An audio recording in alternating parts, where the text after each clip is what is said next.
appreciate you all being here at the Arthur M. Blank Family Office and those who are joining on the live stream. Before we get into questions, just a couple of housekeeping items. As you know, we have 3 open searches. There's a lot of reporting out there about the candidates and other things. Just want to confirm again that we will announce completed interviews once completed. We will not be announcing scheduled interviews. So once we've completed an interview for all 3 searches, we will announce those. And we will have press conferences with all of the selected leaders that will be joining our organization. So we're going to start now. Just an important note, those interviews with the president of football are starting today. Arthur has a full schedule of meetings and interviews today and tomorrow. So we're going to go for about 20-25 minutes, and we'll wrap up. We're going to go ahead and start with Mark Raimondi and Joe Patrick. We'll go from there. Wherever you are. Okay.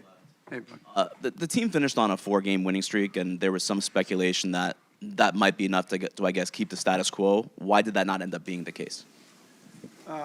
You evaluate a team throughout the entire season, and in this case over a couple of years, but let's say this for this season. And, it was my conclusion as the season went on that we could not achieve or were not achieving at the level that I thought this roster was capable of performing at. It wasn't for lack of trying, it wasn't for lack of effort, it wasn't for lack of commitment. I have great respect and affection both for Raheem, who I've known for 11 years, and Terry for 5 years. The fact that the team won the last 4 games, I think, is a credit to the players, a credit to the coach and coaching staff. But at the end of the day, I didn't think we achieved the level that we're capable of. And I think that it's an expression that I often use, that good is the enemy of great. And I think we're capable of getting to another level. So that was the reason we made the decision. Joe? It was not a light switch went on and off. It was kind of a phased process over time. An awful lot of factors that go into it. Arthur, over here. Joe Patrick, 92.9 The Game. I'll just ask simply, what went into ultimately the decision to let go Terry Fontenot and Raheem Morris, both individually? I'd give, it's just a similar answer. I just concluded that I didn't think that those 2 gentlemen, as fine of people as they are, as much as I care about them personally and their families, et cetera, that they were providing the kind of leadership at the level to get us to the next level. And I felt that given the quality of the young players we have on offense and on defense, and some seasoned veterans that are excellent as well, that we needed to move forward both in terms of a change as a head coach and a general manager. Very tough decision. It's a performance-driven league. All sports are, and certainly the NFL is no different than that. And so they understand that, and certainly I represent the fans. I've said this many times. I view myself as a custodian of the franchise for the fans. As they felt pain and anguish and frustration during the year, I felt pain and frustration and anger during the year myself. So it was a very thoughtful, balanced decision that took time to reach, but I think it was the right decision for us. And, fundamentally, we wanted to add somebody who's a president of football.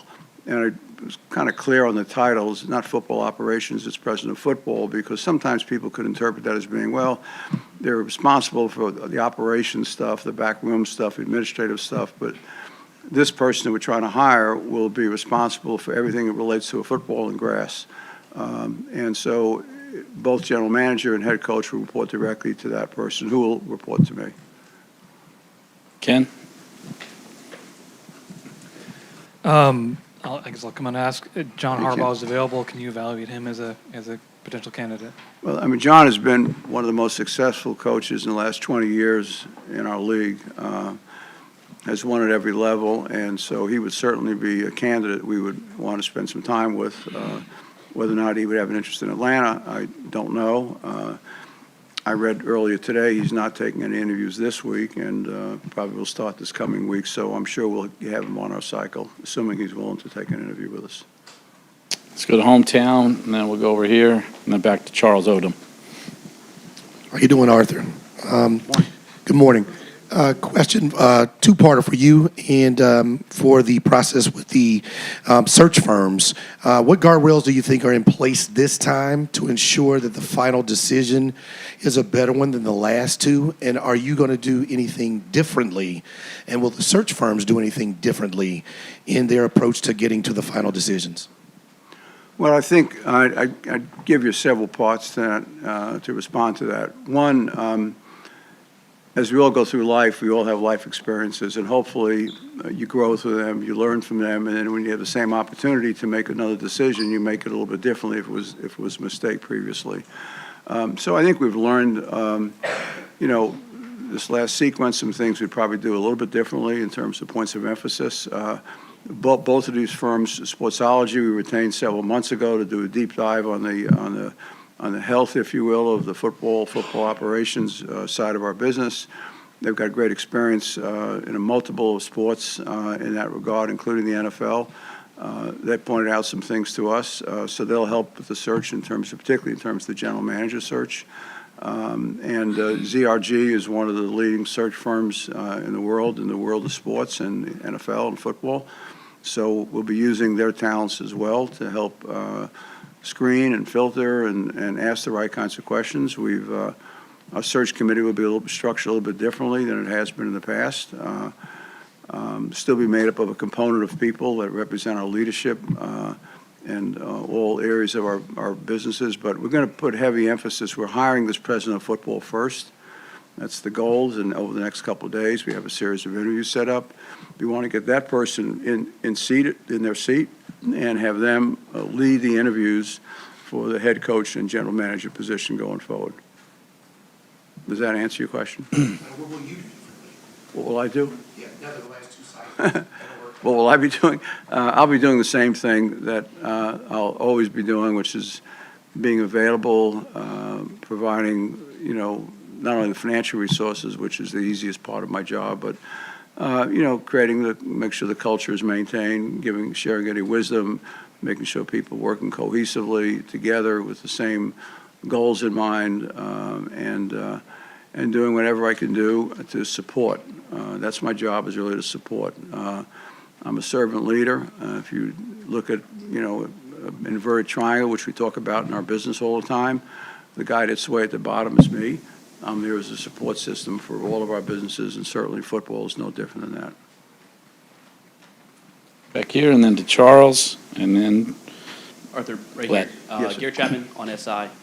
What role I guess first off, what went into the decision to draft Michael Penix and also sign Kirk Cousins? Who made that decision? And then what role do you feel like this had in the process that you made to part ways with general manager and head coach? Well, I think, we've talked about this a good bit in the past, but just a quick summary. I think, when Kirk became available, I think the football folks on, the coaching side and personnel side both felt this was a athlete who performed at the highest level for 14 years in our league, coming off of an injury. Our medical staff felt the injury was at a point where he could play and play effectively. So we stepped up, and because, we want to win, we felt that was the right decision at that time. We drafted Michael because at that time we felt and still do feel that Michael was one of the most talented quarterbacks in the draft, and that thinking about the future and not going through a lull, we didn't have a franchise quarterback in place, which is a version of, I don't know what the right word would be, but it's a very difficult position to be in the NFL. It's hard to win in the NFL without a franchise quarterback. It doesn't be great. It has to be really good and solid. So we felt that someone like Michael we could draft, bring along for a couple of years. At some point, Kirk might age out. Really hasn't. He played well. Again, the first half of last year, certainly, we were 6-3 and 2-game lead in our division before, his play changed. And Michael stepped up in the first part of this year. So we look forward to having Michael back. He's had good surgery. We spoke to the medical staff. It seems to have gone well. Kirk, we'll see what will happen with him going forward. But there were decisions about winning now over the next 2 to 3 years, and then bringing in a young quarterback and not putting the pressure on a rookie quarterback to have to perform at that level. but giving him an opportunity to learn under an experienced, seasoned veteran guy who has really been a great leader for us, I would say, over the last couple of years, both when he was playing in a support role to Michael last year, and then this year, support role to Michael and stepping up and playing at a very competitive level for us as well. I will go Charles, Ladd, and then Bailey. Since your interviews begin today for president of football, can you talk about what makes the ideal candidate? What are the qualifications, and are you open to considering someone who has no front office or executive experience? I think the second part of your question has to do with Matt Ryan. My answer to the second part of the question, Matt is somebody we've had a long relationship with. We've continued to talk with. He is one of the candidates we'll be interviewing. My response to that would be Matt Ryan came into the league as a rookie in 2008, ended up leading a locker room of 53 for 14 years, leading in a huddle, being a great player, leading players, supporting coaches, et cetera. So his EQ and IQ when it comes to football is extraordinarily high. I've known Matt personally since 2008 and his family, and he's an outstanding individual, great community leader, and the kind of person you'd certainly would want to consider in that position. But we have other candidates that we're interviewing as well over the next couple of days, starting this afternoon, this evening, and going into tomorrow and tomorrow night. Ed? Yeah, Arthur, what did the consultants tell you about, the organization that led you to change the dynamics of the infrastructure? And, or is the hope that this will stop the streak of 8 losing seasons? Mm-hmm. Well, I think they pointed out there were certain areas, without going into the detail, that from a support standpoint and building a roster and the quality of the analytics and some other areas that we could definitely improve upon. They felt areas of accountability and communication could be tightened up a little bit from what they have been. They spent a great deal of time. They interviewed close to 30 people, all one-on-one interviews with essentially everybody in the building, not with the coaching staff. With Raheem they did, and with Terry they did, but a lot of other folks they did. And they shared a very detailed report that was written with a lot of quality and drew certain conclusions, which I had a sensibility about myself before, but it was good to hear it confirmed as well. So that was all part of the process. But at the end of the day, the decisions were mine to make, and it was all part of the input that was important to me. Bailey? When you look at the head coach, I believe this will be. I'm sorry, I can't hear you. Can you hear me now? A little better, thank you. When looking at the head coach position, I believe this will be the 7th position you'll hire for head coach. What do you feel like has been lacking there, and what is something you're hoping this round in the hire you can bring an edge to hopefully get this right? Well, I think and we've gotten a lot of things right with a lot of coaches over the years. I mean, I look back at the period of Mike Smith and Dan Quinn, and that those years when we had no history of winning, we won consistently during that 12-year period of time. I think you learn something from every experience you go through, and try to fine-tune the model and try to refine it and make it clearer as to what your expectations are, make sure there's clear communications, the same vision, you're holding people accountable. Holding people accountable in a performance-based business, which is what the NFL is really important. It's easy to say that. Sometimes it's hard to do that because you're in a foxhole every Sunday. There are bullets flying all over the place, some at you, some you're shooting, and so you develop this mentality of being together. So at times, I think that people, in my view, over 25 years in the NFL, there can be too much of a weight on loyalty and not enough of a weight on performance and holding people accountable in a more reasonable period of time.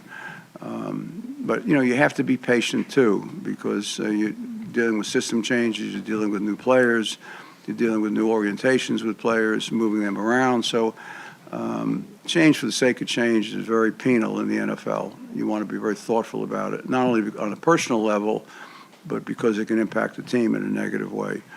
You'll find those organizations that have achieved in the NFL at a relatively high level, one of the things they have consistently is continuity, not just with ownership, but continuity at a head coach and general manager level. We're adding a third component to it now with the president of football, which we think will add another level of quality, another level of emphasis and execution that we haven't had in the past. We're going to go to Allison, then over to Terrence, then to Tori. Arthur, I just wanted thank to clarify. So do you believe that Michael Penix Jr. is the franchise quarterback for the Falcons and is a prerequisite for this new head coach to also keep Jeff Ulbrich as the defensive coordinator with the way they finished? Well, two answers, two questions. I do think Michael is our franchise quarterback. The injury he sustained was on his other knee. The surgeon felt 1,000% secure in the medical procedure they went through, and they really felt his knee was going to be even better than it was before. He's on a successful rehab program. He's back in Atlanta. He's committed mentally, physically. He feels good. So, yes, I would certainly see that. As it relates to Jeff Ulbrich, in my view, he did a really fine job for us this year. Certainly look at the record of sacks and just the overall performance of the defense was definitely better than it's been in the past. And you can't dictate to a new head coach, who their coaches are going to be. But I certainly would recommend to a new head coach that they consider Jeff based on his track record, not only here, but his track record before with us in Atlanta. Then he went to New York, and his experience there for certainly a couple of years was at the very top of the league, too. So, I would certainly recommend somebody consider him. But it's not something we can require or mandate. The right head coach is going to want to put together their own staff.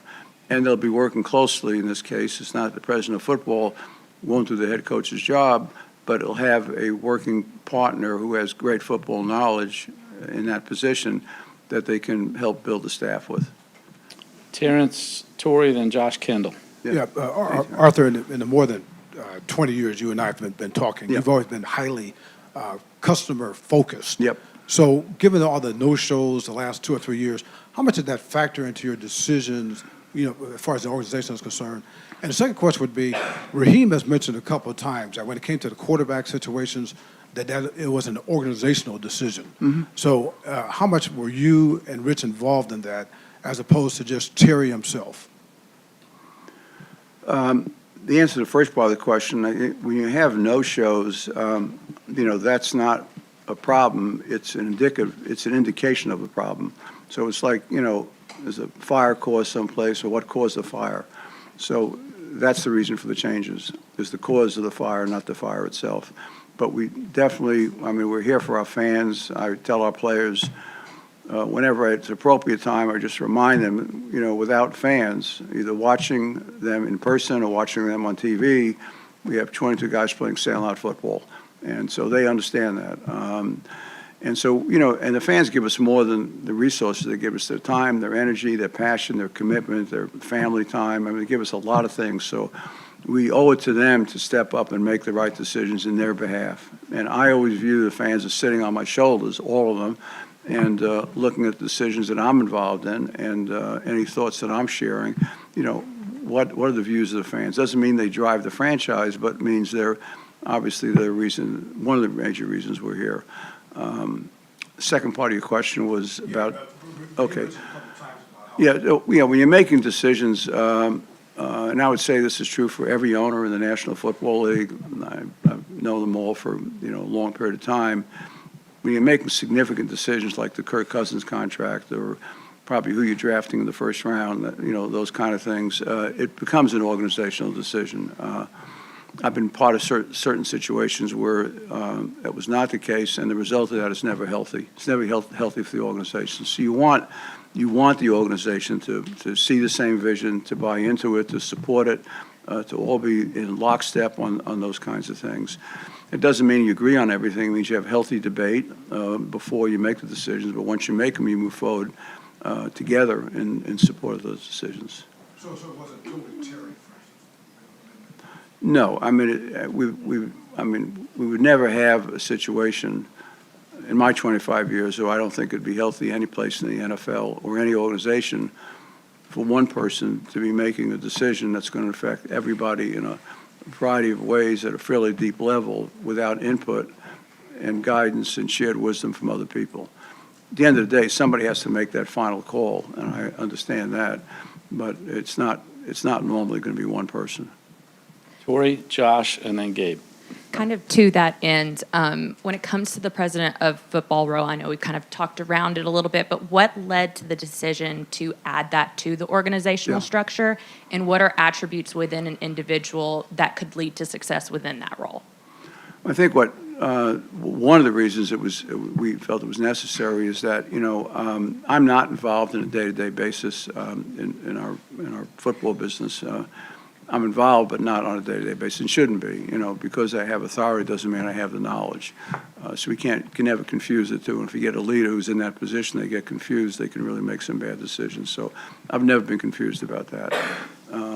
So we wanted somebody else to have input and guidance and hold the accountability and work closely with the head coach and general manager to build their capacities, the coaching staff, and building a roster, making sure it's consistently held within the vision that we have for the team, how we want to play ball on the offensive side of the team, on the special team side, on the defensive side of the ball.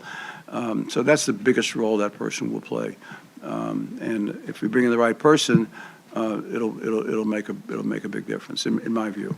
Obviously, you still got to hire the great head coach, the great general manager, and the president of football will not be doing their jobs for them at all, but will be holding them accountable and giving input, wisdom, and guidance where necessary. Josh? To make sure I'm clear, Yeah. the quarterback, the fact that the Kirk Cousins, Michael Penix sort of dual additions didn't work out or haven't worked out the way you'd hoped through the first 2 years, was that part of the factor in firing Raheem and Terry? No. I mean, this is and that's a clear no. This is a performance-based business. I mean, I'm disappointed the way we ended this last year. I mean, the year before this current year. But, we ended up not performing well at the end of the year. We were in a strong position. This year, there's a lot of peaks and valleys, too many peaks and valleys, too many levels that were not consistent throughout our play. So it's a combination of things over a period of time, but it had nothing to do with the decisions that we collaboratively made about Kirk Cousins or about Michael Penix. And to make sure I'm clear, the new president of football will be the final say Yes. on draft picks, on roster construction, Well, on... I gave you a quick answer, yes. You don't want, you're not going to find a head coach at the level we want to seek or a general manager at the level we want to seek that are going to cede their job to a president of football. And you're not going to find a president of football who is really a balanced leader and a thoughtful leader who wants to do the job of other people working for them. That never works in any organization, in any industry. So the general manager will do his job, the head coach will do their job. They both will be accountable to the president of football. So there'll be dialogue, exchanges, ideas, et cetera, but at the end of the day, you want the head coach and general manager to have the final say in their areas of responsibility with the input and guidance from the president of football. And finally, forgive me, given, your track record with Rich McKay, was it a difficult decision for you to sort of fully remove him from the Falcons' decision-making process? Well, I mean, Rich has a long storied history in the NFL. It goes back well over 30 years, but with us, over 20 years, and we won a lot of games when he was our general manager. He was part of that whole transition. He's moved on to a whole bunch of other really important things for us. He's CEO of AMBSC. So what does that mean? It means that he's involved in the World Cup. He's involved in soccer, both Atlanta United and the new NWSL team. He'll be involved in a lot of community things. He chairs the Metro Chamber this coming year. I've done that once in my life in 2001, and that by itself is almost a full-time job. It's breakfast, lunch, dinners virtually every day, community meetings, leadership, things of that nature. So he's got a very full plate, and he will continue to serve as co-chair of the competition committee for the National Football League. So, and complete support of our Commissioner, Roger Goodell, in that regard. Go to Gabe, and then we'll wrap up with Carl and Chris. Tamina. There are now 8 head coach openings. Say again? There are now 8 head coach openings, and some of these candidates are going to have options. What do you feel separates this team in this situation from the other vacancies? I think it's a really good question. I think what separates us, and somebody will have to make a decision on their own judgment about the quality of the ownership, et cetera, but that is always a factor. I would say that generically, not because I'm sitting here, but, you know, to people who are in a head coach, GM position or position of football, president of football, versions of that, and there are a number of those around the NFL that exist in 3 or 4 or 5 other teams now. They want to know they have stability at ownership. They want to make sure the ownership is committed financially, emotionally, culturally, and provide the support that's necessary for them to be successful. I'm sorry, the second part of the question, I apologize. Oh, just how do you feel with your situation? Okay, yeah, so, and I look at our roster, and I look at the young players we have on both offense and defense. We had a really great draft class, in my opinion, this last year. We've had some other players carried over from a couple of years before that. So I like both sides of our roster. I like some of the seasoned vets we have as well. I love our stadium, voted #1 in the United States again for fan experience, and that's not unimportant. It's important to the players to have fans show up. Goes back to Terrence's question earlier. Players hear the fans, they see the fans, they want the seats filled. There's a lot of things that determine that. One is a competitive product on the field, but also the experience they have within the building itself. So I think all of those things, Atlanta is a great city, great market, and I think all those things are factors in somebody making a professional as well as a personal decision. Because you're talking to coaches and general managers, in many cases, if not all cases, they have families, and so they're making decisions not only for themselves, but for their wives or their wives' partners to help them make that decision, along with their kids and whatever. There's a lot of factors, but Atlanta's a great market, too. Carl? Sorry. Arthur, what do you say to the fans who are very frustrated? Obviously, you heard, I'm sure you've heard from them. You've just talked about your frustration. What do you say to the Falcon fans who are struggling with the idea that we can't seem to get this part of it right as far as the coach, general manager, et cetera? What's your message to them? Well, I think you go back and look at our history since when we acquired the franchise in 2001. We've had a great 14-year run under two head coaches. We've won a bunch of games. The last 8 seasons clearly have been very disappointing. The losing seasons and not getting the playoffs both. You have a team this year that has a losing season and is in the playoffs. So we don't want to be in either one of those categories. We don't want to lose and get in the playoffs. We want to win and be in the playoffs. So we will commit our intellectual resources, our financial resources, any bit of intellect or wisdom we can bring from the outside, inside, to make sure we understand more clearly what is it we could do better, what is it we can set in terms of setting the expectations for a new head coach, general manager, what is a president of football, which is a position we've never had in the history of the Falcons, filled now, what that person is bringing to the table in terms of holding people accountable, making sure we maintain a vision. It's very difficult in this business or any sports business when you have too many changes become excessive. The hardest people it's on is the players. New systems, new language, new positions sometimes. So consistency at the top is very, very important, but the quality of the consistency is really important. So in my judgment, changes we've had to make in the past have always been with a 3-year tenure.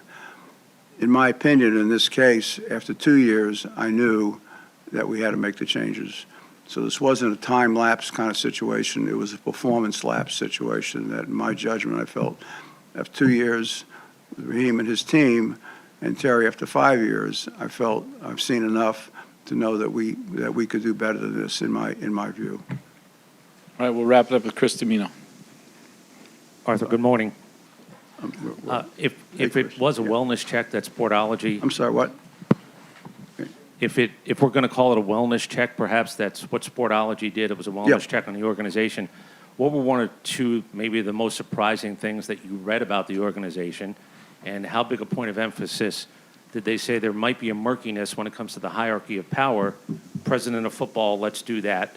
And then perhaps even with Rich, emphasizing once again that Atlanta Falcon football decisions are going to be made by people other than Rich going forward. Yeah, well, I mean, let me just clear that up again for the third time. I mean, Rich was not the focus of the report, and it's very clear. If I showed you his calendar and his schedule, I mean, he doesn't have time for anything else. So we've asked him to move away from his time with football, which was very limited over the last number of years. It was there, but very limited, to focus on all these other things that we're involved in. I think the big things coming out of the report, I said this earlier, was that, we have to have a consistent vision that everybody in the organization understands in terms of how we want to play the game consistently. You can go around the NFL, and there are certain teams, I don't want to name which ones, but you all probably can in your own minds, that if you would project 5 years from today, how do you think that team will be playing, what the points of emphasis will be in that team, you probably could pretty well predict, the kind of ball they'll be playing. It might be changed a little bit, refined a little bit, but essentially, we need to have a clearer vision on offense, defense, and teams, how we're going to play, and then have a coaching staff that understands that clearly, have a GM that understands clearly how do you build players, bring them into the roster that match that system and that philosophy, and hold people accountable for their results and their decision-making and their performance. It is a performance-based business. It's a high-risk, high-reward kind of nature. That is the industry that we're in. And that's what we've chosen to be in, and we love the opportunity to do that. We have to make sure we represent all those values correctly and represent our fans the way they would expect us to. Not impulsively, but thoughtfully. But once decisions are made, you don't measure 3 years, 2 years, 1 year. When you see the facts come to you and you draw a conclusion and make a conclusion based on solid information, you make that decision as soon as you can. Hence, after 2 years, we've decided to move on from Raheem and staff and Terry and his group. Can I just go back? Was there anything surprising in their report of findings that? I would say that one of the things that I probably was a little bit surprising was the lack of clarity on, about the vision for the team, and that's in any business, in any industry. We don't have clarity around vision about what you're trying to establish and trying to build. You could end up with a lot of disparate parts, everybody moving in different directions, and that means you're not only unsuccessful or partially unsuccessful, but you can be very inefficient. As laser focused as you can be in terms of exactly what you want to do, you're going to make better selections of players, coaches, coaching staff, hold that kind of consistency in place, and then you modify over time depending on what's happening in the game. The game is changing. The NFL has definitely moved to a more focus on offense and defense over the years. But you got to, particularly when it comes to the playoffs, teams that have really great defenses do well. All right. Thank you all for being here. We've got to get Arthur off to interviews and meetings. Thank you. Thank and you all. we'll I keep you appreciate it. posted. Again, final word to the fans. Thank you for your patience, your support, your own wisdom collectively and individually. And we promise you that we're 100% committed to bringing us back to the level that you would expect us to be at. So we appreciate that. Thank you all.